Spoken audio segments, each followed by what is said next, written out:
안녕하세요. 망치쾅쾅입니다. 이번 시간에는 목주주택의 지붕이 어떻게 만들어지는지 확인해 보도록 하겠습니다. 지붕에 사용할 석가래를 재단하고 있습니다. 사용한 부재는 2x10 18피트입니다.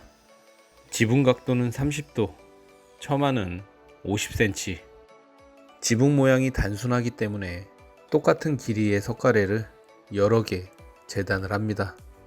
계산에 의해서 재단을 하는 거기 때문에 간혹 실수로 인해 재단이 잘못되는 경우가 종종 있습니다. 사람은 누구나 실수할 수 있기 때문에 크게 개의치는 않습니다. 단지 잘못 재단된 석가래를 인건비 대신에 집으로 가져가야 할 수도 있습니다. 그런 짓은 하지 말아야 했는데 난 그 사실을 몰랐어. 더블탑 부재를 벽체에 세우기 전에 부착을 해서 세우다 보니 조립하는 과정에서 이렇게 틈이 조금씩 발생을 했네요. 이런 곳은 폼을 이용해 틈을 메꿨습니다. 거실은 층고를 높이기 위해 미니월을 세워주었습니다. 기존의 도면에는 메인 지붕과 거실에 생기는 지붕의 최상단 꼭지점의 높이가 서로 달랐는데요. 이렇게 미니월을 세워줌으로써 거실 지붕과 메인 지붕의 최상단의 꼭지점이 똑같은 높이가 될 것입니다. 미니월과 실링 조이스트까지 석가래를 걸기 위한 모든 작업이 완료되었습니다. 그럼 석가래를 걸어보도록 하겠습니다. 기준이 되는 석가래를 중간중간 걸어줘서 전체적인 지붕의 틀을 완성해 주었습니다. 세부적으로 들어가는 석가래들을 하나하나 조립해 줌으로써 지붕의 모양이 점점 구체화될 건데요.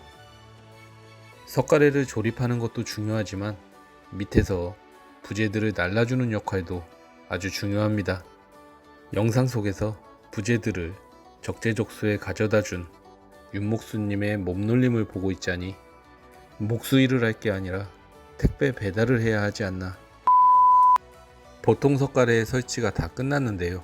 석가래 설치가 어떻게 됐는지 한번 둘러보도록 하겠습니다. 이 메인 지붕에 거실 쪽 지붕이 파고 들어가는 형태입니다. 거실 쪽 지붕은 지붕 모양을 살려 천장을 오픈시킬 거기 때문에 거실 쪽 지붕 석가래를 메인 지붕보다 먼저 설치해 줬습니다. 교차되는 지붕의 최상단 라인을 맞추기 위해 거실에 미니월을 세웠고요. 그 결과 이렇게 리치보드의 높이를 똑같이 맞출 수 있었습니다. 리치에는 실을 띄워 전체 라인을 확인을 했습니다. 기초부터 벽체까지 수직과 수평을 정확히 맞춘 상태라면 석가래를 설치하는 작업도 수월할 뿐더러 석가래를 설치한 후에도 이런 라인들이 아주 반듯하게 잘 나옵니다. 군더더기 없이 아주 깔끔하게 석가래들이 설치가 되었습니다. 오픈되는 거실창 위에는 채광을 위한 작은 창을 설치하기 위해 헤더를 하나 더 걸어 주었고요. 블러킹과 룩아웃, 케이블, 스터드 등이 설치되면서 지붕의 모양이 점점 더 완성되어 갑니다. 석가래의 맨 끝단에 처마돌림 혹은 서브페이시아라고 부르는 부재를 붙여줌으로써 합판을 치기 전까지의 골조 작업은 마무리가 됩니다.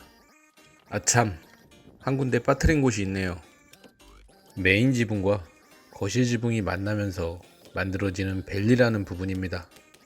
이 벨리 쪽 석가래는 계산하기도 까다로울 뿐더러 시공하기에도 보통 석가래보다 조금은 까다롭습니다. 구조적인 역할뿐만 아니라 마감재와의 관계, 특히나 누수가 되기 쉬운 부분입니다. 그래서 이런 부분은 경력이 어느 정도 되는 베테랑 목수님들이 주로 맡아서 작업을 하게 됩니다. 저분들도 산전수전 다 겪은 베테랑 목수님들이신데요. 일한 지는 한 2-3개월 됐나? 지붕의 석가래 작업이 다 끝난 후에는 OSB 합판을 붙여주었습니다. 지금 보시는 부분은 건물의 뒤편인데요. 지붕의 평면 모양이 사각형이다 보니 아무래도 합판 작업할 때 조금은 수월하네요. 이렇게 단순한 모양의 지붕일수록 석가래 작업이나 합판 작업, 그리고 지붕 마감재 작업을 할 때도 모든 게 다 수월합니다.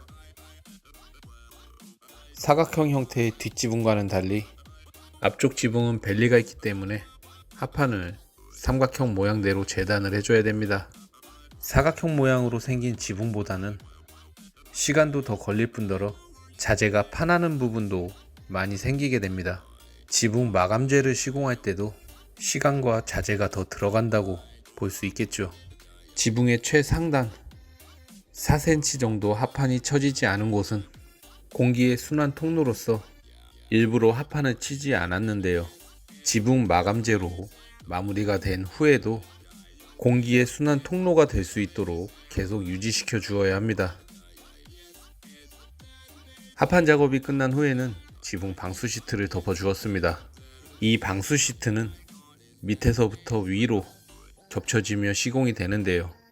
누수가 염려되는 벨리의 골 부분을 방수 시트로 한번 덮어준 후에 밑에서부터 이런 식으로 방수 시트를 붙여주게 됩니다.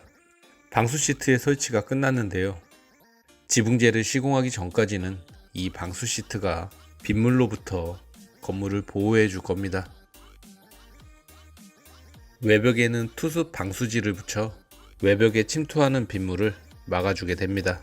보통 타이백이라고 부르는 듀폰사에서 나오는 투습 방수지를 가장 많이 사용하는데요. 이번 현장은 건축주님의 요구로 인해 투습 방수지에 열반사 기능이 추가된 타이백 에너코 R4 제품을 사용하게 됐습니다.